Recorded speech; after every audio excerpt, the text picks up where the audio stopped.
Денеска ќе зборуваме за една доста актуелна, можам да кажам, тема. Денеска сите се занимаваме со здравјето и со исхраната. Морам да признам дека повеќето од нас на лаички начин пристапуваме на темата, меѓутоа ете сме љубопитни и сакаме да знаеме што е тоа што го јадеме и обично постојат некои магазински содржини каде што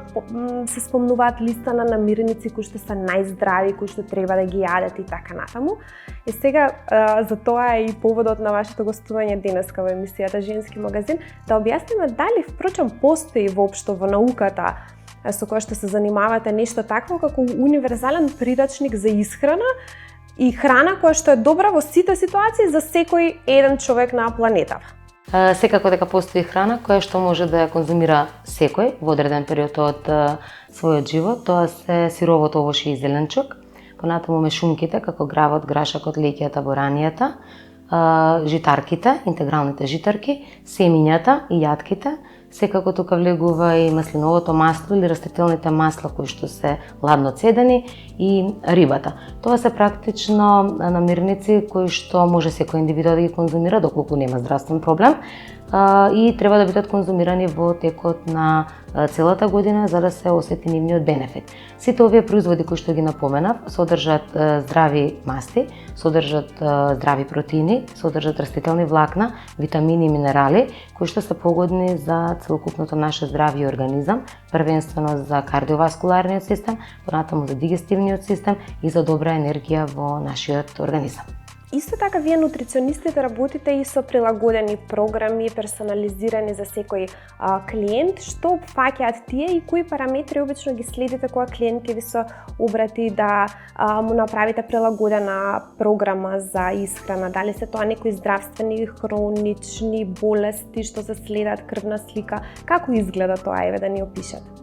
Персонализирано меню значи меню прилагодено за моменталната општа здравствена состојба на една индивидуа. Секако дека треба да се има посебен пристап кон секој пациент кој што ќе побара нели соодветна стручна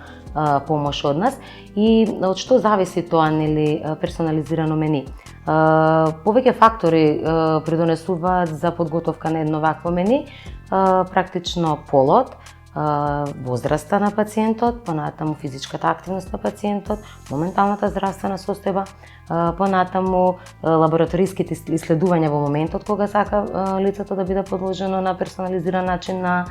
исхрана и секако нели интолеранциите доколку ги има и навиките кои што ги поседува во текот на годините, заради тоа што пациентите се нели кај нас од бебе до најстара возраст и секако дека не се сите овие параметри кои што ги напоменав исти во текот на животот и затоа треба да се има навистина сериозен и научно истражен и докажан пристап кон секоја индивидуа и практично една исхрана подготвена персонализирана за спортист и за пациент кој што е болен од диабетес и така како се разликува и е сосема различна и не може нели да ја практикува едното и другото лице соодветно исто. Иако многу грешки прават пациентите, знаете како доаѓаат нели да намалат одреден број килограми, па истата таа програма ќе даде на другарката пациентката која што била веќе кај вас и ја посетила и со самото тоа нели веднаш прави грешка, можеби понатаму не дај Боже и проблем по здравјето на другата индивидуа која го практикува истото, заради тоа што ќе напоменам во мојата долгогодишна работна пракса наназад сум соочено со многу ситуации каде што доколку еден параметар не е погоден во начинот на исхрана, знае да направи нели индикација или проблем во организамот на една индивидуа, меѓутоа нели таа одговорност ја сносам јас и менувам нешто доколку треба да биде променето кај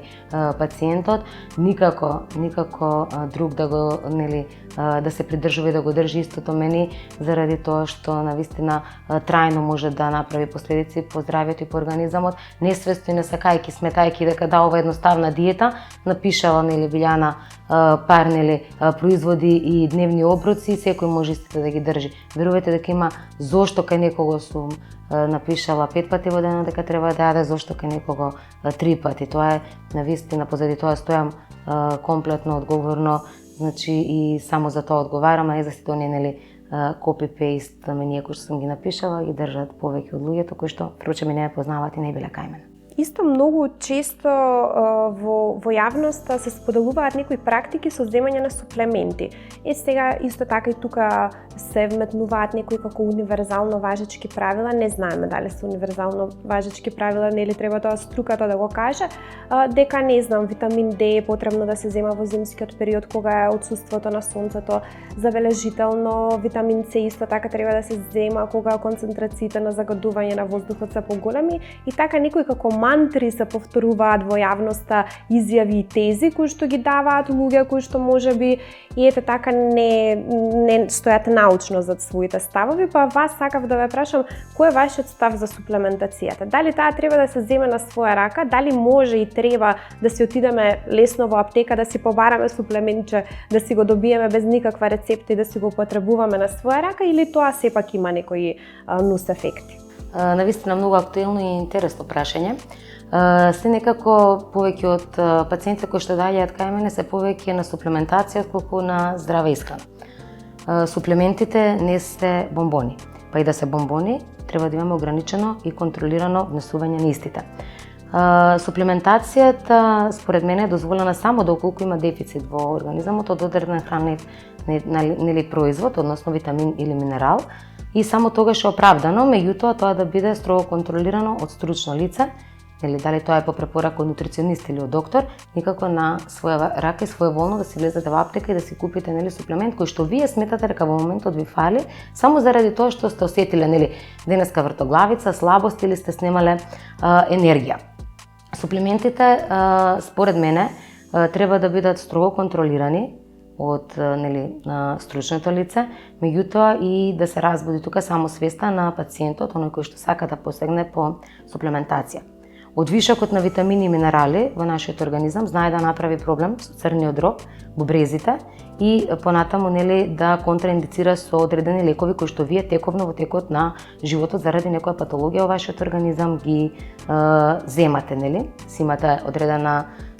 терапија. Најдобар извор нели на сите овие суплементи е секако прв избор е здравата храна, свежата и сирова храна, која што треба се конзумира во доволни количини, задоволителни количини во текот на целата година. Не може вие да имате доволна количина на витамин D, а во текот на годината да не конзумирате храна која што има витамин D. Не може да имате доволна количина на витамин С, доколку во текот на годината или во животот не конзумирате храна која што содржи С витамин, па понатаму магнезиум, цинк, калциум, значи сите овие железо, значи сите ова се витамини и минерали кои што ние преку храната тековно ги внесуваме, меѓутоа само и исклучиво ако се исхрануваме здраво. Не може вие преку една кесичка чипс да внесете витамини и минерали. Не може преку нели еден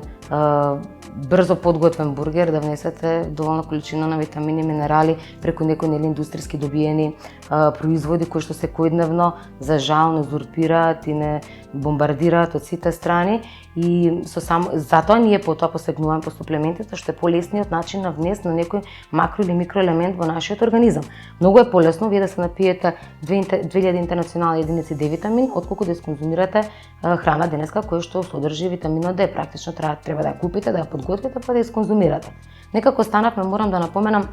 мрзеливи во поглед на креативноста и во поглед на грижата за сопственото здравје преку исхраната. Тоа е моја констатација низ годините во кои што работам и се некако гледаме на полесниот начин да собереме во наводници се она што ни треба за нормален живот нели раст и развој, почнувајќи од детска возраст па до старост, иако тоа е најголемата грешка. Суплементот никогаш нема да направи добро здравје, суплементот никогаш нема да ви даде добра поддршка и нема да го нели зајакне имуниот систем доколку вие конвенционално не се исхранувате здраво. Затоа завртете се кон природата, побарете ги таму сите суплементи кои што се потребни, а хемиска, односно фармацевска суплементација само во исклучителни состојби кога тоа е по препорака од стручно лице или доктор.